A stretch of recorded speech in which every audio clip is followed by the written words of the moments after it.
Hey guys, my name is JessiMew, and welcome back to the Frostbite tribe. In the last episode, just as Meme and Squall began searching for a new nest, a cold breeze drifted down the mountainside, giving us a sneaky little peek at some of the hardships that our tribe is about to face. It does look like we have some snow flurries to contend with now that I've loaded up the game again, so I guess this is going to be the official start of our snowy adventures on the mountain. Some of our creatures are already feeling the effects of the cold, like poor little Strawberry back here, who is trying her hardest to keep warm inside one of these adorable little hot springs.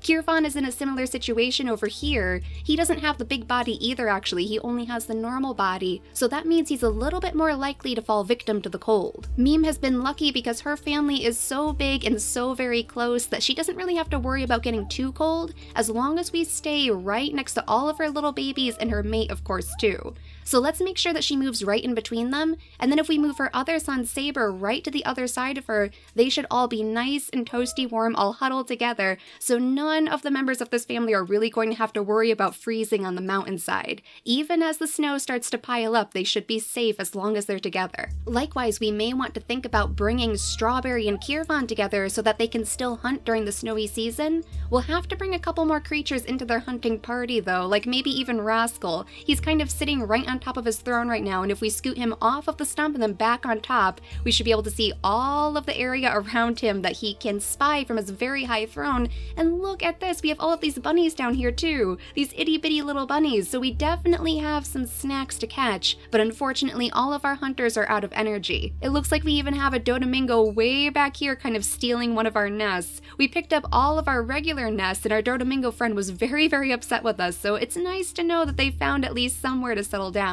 We're actually heading toward this nest right by the stream because Meme definitely needs to settle down somewhere where she has lots of roots to eat. Right now it looks like we just have a couple creatures with energy to spare, like Rosette and her daughter Sairi, who are staying right next to their berry bushes. It does seem like Rosette may be one of the very few members left in the tribe who favors the god of the harvest, so I think she's going to pass some of that knowledge on to Sairi, and maybe she'll try to find a way to appease the god of the harvest. He does seem very angry with us after all because, of course, our berry bushes are all shriveled up now. We're having much more luck collecting from the acorn trees actually, so our nimble-fingered creatures are probably going to move to those. But I think everybody is all out of energy right now, and it doesn't look like anybody is giving birth on this turn, so what we'll do is we'll skip the day, and we'll see if maybe the snow is going to start piling up. Oh yes, there we go. Our very first experience with the snow on the mountainside is definitely about to start. So let's go ahead and listen around and maybe sniff around too, just to make sure that there's nothing out there that we need to be concerned with.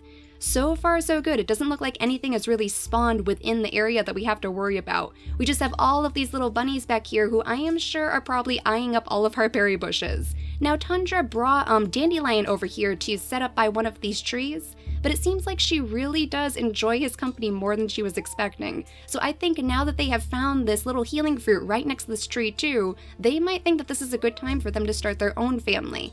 So why don't we bring Tundra around to the other side of the tree, because I don't want her setting up, oh my goodness, by all of this tall grass. I mean, I guess you might as well go ahead and swipe up the bunny too, you might as well. She wouldn't want to leave the potential food just lying around after all, especially because she's so interested in starting a family. So gather up that bunny meat for all of your future babies, and instead we'll have Dandelion make his way around here so he can gather up the acorns, and hopefully clear out a little bit of this grass too, because that is definitely going to be concern. We don't want any carnivores spawning right next to our babies like we have had happen in the past. Now let's see just how far Meme and Squall can get with all of their little babies to this nest way over here. It is quite a trek, and it's only going to get harder as the snow continues to pile up.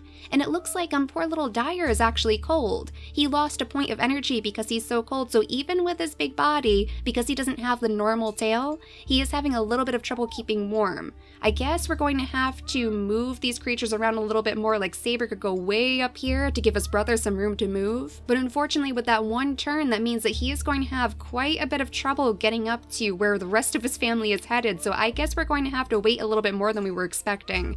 Meme could move right over here next to her other little baby, and then we could have Squall move in between them, but I don't think they're really going to want to leave their babies behind in the snow. I mean, Dyer especially, because he's so cold right now, they wouldn't want to abandon him, so it seems like they're going to have to stay right here next to poor little Kirfan inside his hot spring. He's actually quite cold too, despite the fact that he's in the hot spring. Let's see, is Strawberry also cold? Yes, she definitely is, so why don't we bring them a little bit closer together? We'll have Strawberry scoot her way right over next to Kirfan so that they can keep each other warm, and then we could have a Rascal scoot right in between them too so they can all huddle together, and hopefully that'll be just enough to boost up their cold resistance. Even Kirnuta back here is having a little bit of trouble with the cold, it looks like, and he is so very old too. We were going to have actually Cloud and Kirnuta make their way over to the stream, so why don't you guys go ahead and do that? That might be a good idea now, especially because we do want to make sure that there are no major dangers over here either. They were going to see if there was any fish in the water because I'm pretty sure I saw something swim by in the last episode. So hopefully that means they can finally put their fishing tails to good use, but for now Kirnuta can scoot right over here so they can keep each other at least a little bit warm. Two creatures isn't going to be enough to give them that special buff, but at least they're not going to be alone. At least they know that they're both in this together as they search for those fish in the stream. Now we have some creatures over on this side too who are very carefully watching this bird in their skies. Luckily, none of our babies are young enough to really catch the bird's eye, but as we're starting to increase the rest of our families around the mountain, we are going to have to make sure that this guy doesn't get too close. Coco can go ahead and pick up some of the berries over here, and then of course Leo can just go ahead and pick up his acorns like he usually does, all of these acorns that have fallen right around the tree. We might actually want to bring Sairi over to the tree instead so she can help out, because those nimble fingers would be much more beneficial to us on the other side of this tree rather than at her shriveled up berry bushes. Her mother would probably start to notice that she's getting very cold too. Unfortunately, she's one of our least cold resistant creatures, so I think she's going to have to try to find a group to huddle around with. We'll have Rosette go ahead and pick some of the berries, and in fact, she could stay here and gather from all of the berry bushes instead once she sends her daughter off to find a warmer place to live. Rosette was lucky enough to actually inherit the medium tail from her father, I believe, so she is actually quite suited to the cold mountain weather, but her daughter is definitely not, so let's have her start moving her way down the shore, armed with all of her new knowledge about the god of the harvest too. She might end up being one of the very last creatures who remembers Vankir's stories. We do have poor little Faith way back here too, who is also looking a little bit cold. Her mother is way up here too. I mean, she is so secluded. She might be the most secluded out of all of them, even more than Rosette, so we're going to have to keep a very close eye on her to make sure she doesn't freeze. For now, she can maybe scoot right over here so she can pick up her acorn still, and she can also pick from the berry bush, but otherwise I'm a little bit worried about her. We might actually want to have somebody go check up on her soon, otherwise she might actually end up freezing right underneath that tree. All of our creatures are trying their best to huddle together and keep warm as it is, and now that we're ready to skip the day again, I'm sure it's only going to get harder. I'd imagine the snow is going to get even higher as we pass the day, so let's go ahead and skip and see. Oh my gosh, they're getting completely buried now. Look at this. All of our creatures are like stuck in the snow over here. You guys are going to get stranded too, right by the water side. Unfortunately, they're still both very cold, and I don't see any of those fish in the water just yet. We should probably move them a little bit further down the stream to see if maybe it swam down there. It seems like nobody is frozen either, so that is definitely a good sign. Let's go ahead and listen though to make sure nothing is around us. Let's sniff around too to see if there's anything we have to be made aware of. So far so good. I don't see any major dangers sneaking out of the snowy weather. So let's have you guys start making your way down the stream to see if you can find any fish, because now would be a really good time for you guys to find something to eat, right? And there's that nest too. It was completely buried in the snow. Oh my gosh. Maybe it's a good thing Meme didn't make it over here because she would have been buried by now. Still no fish though. And of course, because it's so snowy out here, they can only really move one step at a time. So Kirnuta can play leapfrog at the very least with Cloud, and they can scoot all the way down to the bottom. We do have a little spawner right here. Look at that. Okay, so that's why we had some fish in this water right here. That is definitely a good sign. And in fact, I think I might see a tiny little fish right there, right next to all of that kelp. Very good. So we do know that we have something in here that we can eat. Unfortunately, this is going to be Kirnuta's very final turn, so it's just going to be up to Cloud next to actually gather up this fish for our babies. Now let's see, we have you guys up here. I mean, you might as well keep trying to claw your way toward that nest. Poor little Dyer can only move right up to this side of his father because he's still very, very cold. Luckily, it looks like his brother is faring a little bit better, and he has grown his very final gem too, so we'll go ahead and change that over to blue. Now, why don't we have him move a little bit deeper into the snow as well? He could actually jump way over here to hopefully clear out a little bit more of a path for his parents. And look at that, he even found a tasty root for his mother too. He could actually call her over maybe. Yeah, we do have these fruits way deep down in the snow, so she should still be able to dig them up with her digging trunk. If she could scoot over to the other side of him right over here, then she can go ahead and dig up these tasty roots that she has missed so very much. She loves her roots, of course, that is her very favorite snack, so she is going to be quite happy with her new home. Let's have Squall scoot up this way too so he can stomp a path through all of the snow, and maybe he could actually ask both Kirvan and Strawberry and even Rascal to watch after his son. He is going to want somebody to stay back here behind with him so they can keep him warm, but he has to make sure that his tribe is safe too. So he could scoot all the way up here with his big double claws to make sure that nothing jumps out at his family, while he leaves Dyer in the company of their newfound friends. This would be just the time for them to forge those kind of bonds, right? Right in the middle of a very, very hard moment. Let's actually have Kirvan scoot right over here. It would be nice if we could set up Dyer in one of these hot springs too, because I'm sure he could definitely use the break. As far as I can tell, it does seem like they have to have a cold resistance of at least 3 to not lose any energy, so this group should actually be just fine all huddled together. And then we have Rosette down here who, even though she is not next to any of her pack mates, is just fine because of her cold resistance. So I think 3 is the magic number here, which is why we want the big body and that warm tail. We'll have to have Sairi make her way down the shore as fast as possible too, because she is very, very susceptible to the cold. So let's have her move right next to big fluffy Leo so they can both stay warm. He's actually doing much better than a lot of his other tribe mates at the moment, even though he only has a 2 in cold resistance, so I guess that means he has a lot more energy to pick up all of these acorns around the tree. Sairi is going to have a lot of work to do too, because she has plenty of acorns on the other side of the tree to pick up. In fact, we might want to have Coco kind of scoot to the other side of her berry bush so we can at the very least clear out a little bit of this grass over here. It looks like we had a rock on this side, so I guess maybe not as many acorns as we thought we were going to have, but still, it should definitely help replenish our food supplies as we have more babies on the island. And speaking of which, I wonder if now would be a good time for Tundra and Dandelion to finally start their family. We definitely want to move Tundra out of the snow over here, so let's move her right over to the shores. We could have Dandelion maybe scoot up here to clear out more of this grass on the next turn, but we definitely want them to use their energy to breed first. Luckily, it looks like they only needed 1 turn, so we can go ahead and place down this brand new nest right on the shore. The nice thing about this pairing is that we might actually see the ram horns a little bit more prominently in their babies. I'm hoping so anyway, because of course Dandelion does have that beautiful crown right at the very top of his head, the beautiful pink crown in fact. So for now, we'll just have him go ahead and pick up some acorns to give to his babies as soon as they're born, and then let's make sure that our mutation menu is set up correctly for them too. We don't actually have to worry about the big body because both of their parents have the big body. In fact, that is all that they have in both of their slots, so there is nothing else that their babies could have. We'll go ahead and change that around with the medium tail, I think, because that's a little bit more important right now. And I think we might also want to make sure the normal eyes are in here, because Dandelion does have the blindness in his genetics. Fortunately, Tundra does not, so we won't really have to worry about their babies being blind, but I would like to try to get that out of their genetics as soon as possible, especially because we have had so many wandering males on this island so far, and it has really kind of messed with our genetics as it is. That's why we have all of these no-paws in our tribe right now, but they are finding their own ways to help, especially Kirvan, who really wanted to prove himself in the last episode. He was really hoping that he could find some bunnies or something to bring back to his tribe so that they wouldn't think that he's dead weight.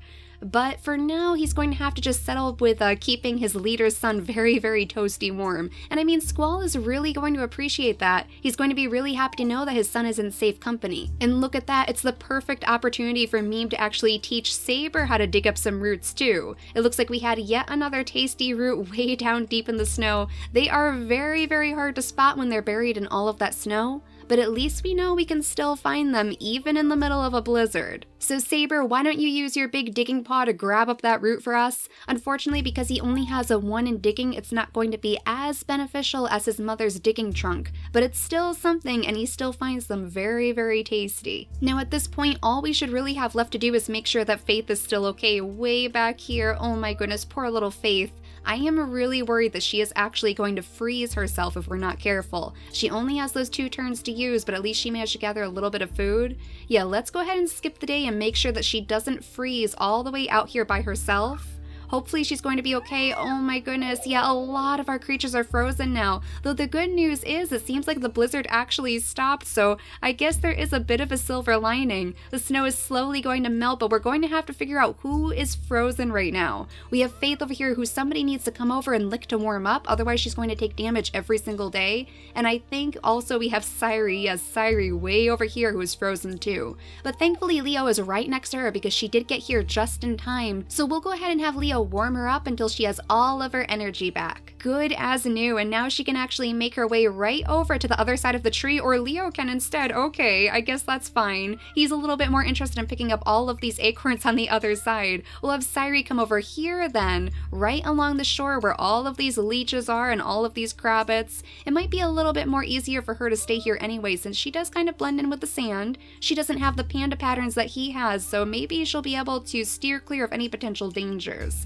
Now Coco, on the other hand, I feel like she is going to be very interested in all of the stories that Sairi has to tell. Maybe she'll scoot over here so she can pick her berries as she usually does, and then listen to all of the legends of the god of the harvest. They still need to find a way to keep him happy after all. They do have a lot of berry bushes to pick from, but the mountain is definitely not a friendly place for Vankir's followers. Now we do need to figure out who else is actually frozen off in the snow. It looks like everyone over here is okay except for poor little Cloud. Oh no, poor Cloud with all of your fish, and that's probably partially because Kirnuta did pass away on this turn too. Poor Kirnuta, he never actually got to grab any of the fish in the water, and unfortunately it seems like Cloud is going to be in the same situation. Just like her daughter too. I bet she wished she stayed right next to her. She's probably really regretting her decision. She probably feels like such a terrible mother, in fact, especially as she watches Meme stay so close to her own family. It is definitely starting to warm up a little bit though, not enough for our creatures to be safe, but I do feel like Saber would feel a little bit adventurous and he could hop down here,